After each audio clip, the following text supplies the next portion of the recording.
Donc Christiane Bouche-Albertini, responsable d'édition régionale du Petit Futé. Donc Toulouse, Ariège, Andorre, Midi-Pyrénées. Alors le Petit Futé Ariège donc sur tous les 2 ans. Cette année nous avons un relooking complet au niveau du guide Petit Futé, que ce soit au niveau de tout ce qui est couverture, photos, etc., mais aussi au niveau du contenu avec toute une partie magazine en fait, où on retrace le top 5 de nos bonnes adresses, on retrouve les idées de séjour. On retrouve également des dossiers spécifiques, ce que j'expliquais tout à l'heure, donc littérature, catharisme, musique et scène, etc., etc. Et ensuite, donc, le cœur du sujet, ce sont les très bonnes adresses que nous sélectionnons donc, sur le secteur, avec donc, un auteur qui est du cru, qui habite sur place, et donc il permet d'avoir toutes les informations un peu que les autres n'ont pas. Effectivement, nous, partout, que ce soit en France ou dans le monde, nous avons des auteurs qui résident sur place. Donc par exemple sur New York, Mexico, les îles Martinique, ce sont tous des francophones qui ont d'autres métiers, évidemment, souvent ce sont des profs ou autres, et qui nous rédigent le guide. Donc ce qui veut dire qu'on est très imprégné de la culture locale, qu'on côtoie les habitants et qu'on a toujours des bonnes adresses un peu sympas, quoi. Cette édition, j'ai travaillé 5 mois non-stop. J'ai passé tout l'hiver à arpenter le département et à visiter les restaurants, mais je ne fais pas que les restaurants, il y a aussi tout ce qui est loisirs, tout ce qui est les stations de ski, enfin j'ai fait beaucoup de choses. C'était du travail quotidien.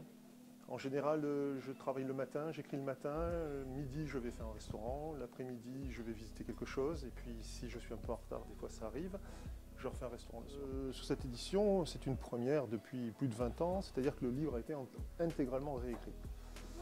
Donc toutes les parties découvrir, inspirer, tout ça sont des nouvelles rubriques, donc là ça a nécessité une nouvelle écriture sur tous ces dossiers, tous ces sujets.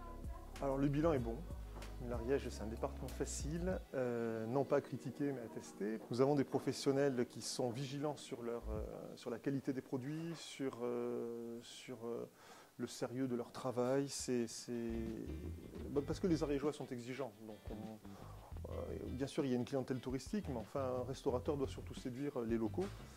Et pour séduire les locaux, il faut avoir de bons produits, il faut avoir de la qualité et surtout un très très bon rapport qualité-prix. Parce que c'est très varié, j'ai testé plus de 50 restaurants et écrit 460 articles. Donc bon, j'ai quelques coups de cœur. Voilà, cette année, j'ai eu le coup de cœur pour l'auberge de la Cor notamment, la table de l'ours dans le Couserans, bon, le Vertigo sur Foix, mais le Vertigo c'est une institution maintenant. Non, c'est difficile, c'est très difficile de citer. On peut parler aussi du manoir d'Agnès, du château Lompré, qui est quand même aussi une référence dans les tables gastronomiques du département. Si je suis déçu, parce qu'après tout ça reste subjectif, hein, c'est juste mon avis, si je suis déçu, je ne le mentionne pas dans le guide. Une deuxième chose aussi, c'est-à-dire que si j'entends de très bonnes informations, une bonne réputation sur un établissement, je m'y rends et je suis déçu, je donne toujours une deuxième chance. Parce qu'il a pu se passer quelque chose en cuisine, enfin ça arrive. Et à 99%, la deuxième chance est tout à fait payante. Donc c'est l'auteur qui a écrit entièrement donc, le guide, et avec des réunions très très régulières pour faire le point, des réunions rédaction. Et je m'occupe aussi des partenariats, donc ça c'est important aussi parce que pour qu'un guide, nous sommes une maison indépendante, donc pour qu'un guide effectivement puisse sortir, il y a aussi la partie, si vous voulez, financière, économique. Donc on a des partenaires de la région, des acteurs touristiques du département. Donc on a le département, on a l'ADT, on a les offices de tourisme qui nous aident aussi pour le côté économique et financier. Et puis nous avons aussi beaucoup de partenaires privés, les hôtels, les restaurants, les musées, qui veulent aussi se mettre en valeur et se mettre en avant dans le guide, donc pour avoir une belle visibilité. Donc au niveau du web, le Petit Futé s'enorgueillit d'être le numéro 1 des sites de médias tourisme au niveau national. Donc c'est des stats qui ont été faites par l'École du tourisme. On est dans le top 10, après TripAdvisor, Airbnb, etc. Donc seul éditeur français. Et nous avons pas moins de 5 millions de visites par mois sur le site Petit Futé. Donc de l'information qui est réactualisée en temps réel parce que les auteurs écrivent directement, si vous voulez, sur notre plateforme.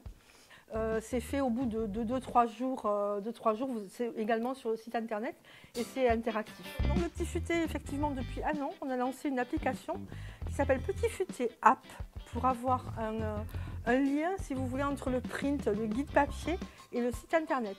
Donc l'idée, c'est de vous télécharger l'application Petit Futé App.